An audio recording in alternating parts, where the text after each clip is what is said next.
Hello friends, स्वागत करता हूं मैं अपने यूट्यूब चैनल टीम वैकेंसी गुरु पर। तो दोस्तों, आज के इस वीडियो के माध्यम से बीटीएससी एएनएम 10,000 साथियों की रिगार्डिंग में एक बहुत ही महत्वपूर्ण जानकारी मैं आप सभी को बताने वाला हूं। जो भी हमारी एएनएम बहनें इस भर्ती में आवेदन किए हैं, आज का वीडियो बहुत ही इंपॉर्टेंट आप सभी के लिए होगा, क्योंकि अभी का स्थिति ये है कि कई सारी एएनएम बहनें हैं जो कि काउंसलिंग के आधार पे बहाली चाहते हैं, यानी कि 2018 की नियमावली पे चाहते हैं। और बहुत सारी एएनएम बहनें ये भी हैं, वो बोल रही हैं कि 2023 का जो नियमावली है वही सही है, एग्जाम के आधार पर होना चाहिए। अब मामला क्या है, क्या हो सकता है, वो मैं आप लोगों को बताऊंगा। यूट्यूब पर यहाँ पर कुछ जानकारियां हैं जो कि गलत भी आपको बताई जा रही है, उस पर भी बात करेंगे, तो वीडियो के लास्ट तक बने रहिएगा और जो सही जानकारी है वो मैं आपको बताने का प्रयास करूंगा। सबसे पहले, बहुत सारे आप लोग को लोग बता रहे होंगे कि हाई कोर्ट का फाइनल डिसीजन आ चुका है, एएनएम का जीत हो चुका है, लेकिन इसमें पूरी सच्चाई नहीं है। अभी मैं आपको बता देना चाहता हूं, अगर आप ऑफिशियली वेबसाइट पर आते हो तो आपको देखने को मिलेगा कि 22 तारीख का यहां पर नेक्स्ट हियरिंग डेट रखा गया है और इस दिन हो सकता है आपको फाइनल डिसीजन आ जाए।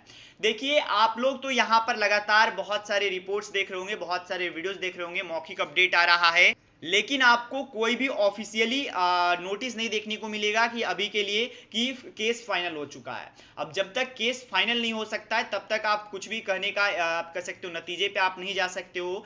अब बहुत सारे लोग तो बता रहे, मैं भी बता रहा हूँ कि 90% चांस है एएनएम का ही जीतने का, वो चांस जरूर है, लेकिन जब तक हाई कोर्ट के माध्यम से ऑफिशियली स्टेटमेंट नहीं आ जाता है, नोटिस नहीं आ जाता है, तब तक आपको कोई भी बात पर इन्फॉर्म पर यहाँ पर एकदम 100% श्योर नहीं होना।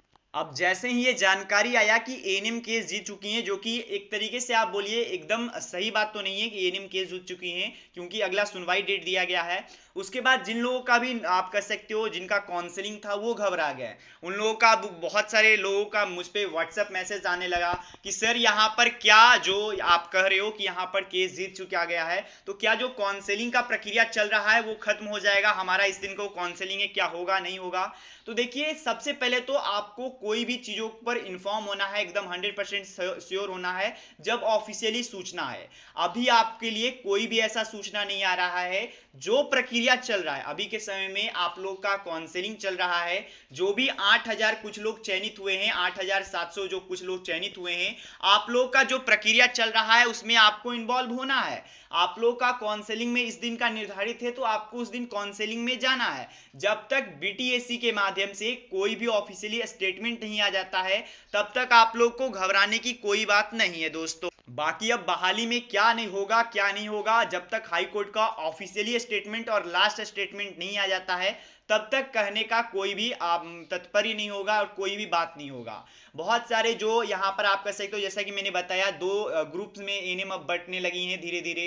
अब दो ग्रुप्स कौन सी हैं वो मैं आपको बता देना चाहता हूँ। कई सारे लोग जो कि यहाँ पर, जिनका मैं एक्सप्लेन कर देना चाहता हूँ, जिन लोगों का भी जो इस रिजल्ट में लिस्ट में नाम आया हुआ होगा, अब वो लोग कहेंगे कि सर ये गलत है, ये गलत है कि हमें इतना प्रताड़ित किया जा रहा है, हमने पढ़ाई किया, हमने वो किया, हमने एग्जाम्स दिए, उसके बाद हमारा चयनित भी हो गया और उसके बाद हमारा नौकरी नहीं होगा। अगर ऐसा होता है तो, क्योंकि ये सब न्यूज आते हैं, उसके बाद सभी लोग एक्टिव हो जाते हैं। अब उनके लिए हिसाब से ये भी गलत है। अब जो काउंसलिंग चाहते हैं उन लोग खुश हैं कि यहाँ पर हमारा काउंसलिंग होने वाला है, हमारा उसमें लिस्ट में नाम आया हुआ था। लेकिन अंतिम बात यही है दोस्तों, देखिए क्या था कि जो काउंसलिंग का प्रक्रिया था उसमें भी आपका 10,700 का चयनित होगा। ये मत मानिएगा कि उसमें ज्यादा लोगों का होगा, उसमें भी आपका 10,700 की ही बहाली होगी। और जो आप लोग का एग्जाम का है उसमें भी आप लोग का बहाली में 10,700 ही सीट रहेंगे, ये बात स्पष्ट है।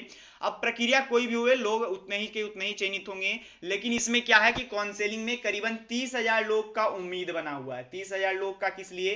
क्योंकि इसमें जो स्क्रूटनी हुआ था उसमें अच्छे खासे लोग पास आउट हुए थे, 30,000 से अधिक लोग यहाँ पर उनका जो कि क्वालिफाइड बताया गया था, जिसके कारण से आप कह सकते हो कि काउंसलिंग कराने का जोश ज्यादा है और सभी लोगों का मानना है कि वो होना चाहिए।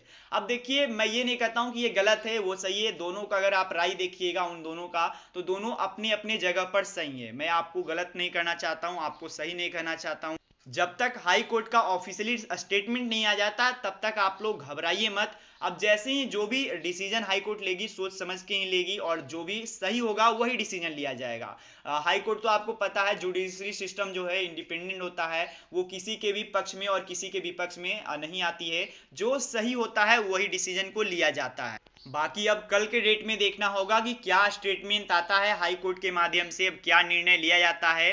एक मैं एग्जाम्पल आपको बता देना चाहता हूँ। बहुत सारे जो जो लोग को एग्जाम पसंद है या फिर 2023 के नियमावली के अनुसार बहाल होना चाहते हैं, उन लोगों का ये कहना है कि सर विज्ञापन में ये स्टेटमेंट दिया गया था जिसमें कि ये बताया गया था कि बीच में कोई भी बदलाव किया जा सकता है, लेकिन अगर आप इस पॉइंट को ध्यान से पढ़िएगा तो आपको ये बताया गया है कि जो आवेदन करने का शुरुआत तिथि होगा और अंतिम तिथि, यानी कि शुरुआत से लेकर के अंतिम के बीच में आप थोड़ा बहुत नियमों में बदलाव हो सकता है, कुछ चीज़ों में बदलाव हो सकता है, संशोधित किया जा सकता है, ये बात किया गया है। लेकिन जो अब हमारी संविदा बहनें हैं या फिर जो काउंसलिंग चाहती हैं, केवल संविदा बहनें ही काउंसलिंग नहीं चाहते हैं, और भी स्टूडेंट्स जो जिनका अच्छा खासा परसेंटेज है उन लोग भी चाहते हैं काउंसलिंग होए। उनका कहना यह है कि सर इसमें बात किया गया था कि नियमों में चेंज हो सकता है, ना कि आप पूरा प्रक्रिया को चेंज कर सकते हो। तो ये जो आप बोल रहे हो, ये स्टेटमेंट दे रहे हैं, ये इसका कोई आप कह सकते हो तथ्य नहीं है। जब तक हाई कोर्ट के माध्यम से कोई भी ऑफिशियली स्टेटमेंट नहीं आता है तब तक आपको कुछ भी नहीं करना है। केवल मैं एक चीज बोलना चाहता हूं, ये जो घिसा पिटी हो रही है इसमें एक चीज का आपको ध्यान रखना है कि जो बहाली है 10,709 उसे बचाए रखना है। अब ये मैं क्यों कह रहा हूं, देखिए ऐसा स्थिति जब आ जाती है, जब केस हो जाते हैं, केस में दोनों पक्ष के दो दो पक्ष बन जाते हैं, तो ये किन्हीं आप अगर ध्यान से सोचिएगा तो ये जो केस होते हैं और ये सभी चीजें हैं वो बहाली को डार्क साइड में लेकर के जाने लगते हैं। अब इसी कारण से मैं बता रहा हूं कि बहाली सख्त जरूरत है एएनएम का स्वास्थ्य विभाग में, और जो हमारी बहनें हैं उनके लिए भी बहुत जरूरी है। बहाली लास्ट में 10,709 लोगों का ही होना है। सिर्फ शुरुआत में एक में 30,000 लोगों को क्वालिफाइड किया गया है, एक में आपका 8,000 कुछ लोगों का। इसी कारण से ये सभी झोल झाल है। बाकी जब तक ऑफिशियली स्टेटमेंट हाई कोर्ट के माध्यम से नहीं आता है तब तक आपको कुछ नहीं मानना है। अब जैसे ही अपडेट आएगा मैं आपको बता दूंगा, एक दिन का ही बात है तो घबराना नहीं है। बाकी जो प्रक्रिया चल रहा है काउंसलिंग का, वो काउंसलिंग का चलते रहेगा जब तक कि बीटीएससी के माध्यम से कोई भी निर्देश आपको नहीं आ जाता है। तो धन्यवाद वीडियो देखने के लिए, मिलते दोस्तों कोई शुरू में, तब तक के लिए गुड बाय, धन्यवाद।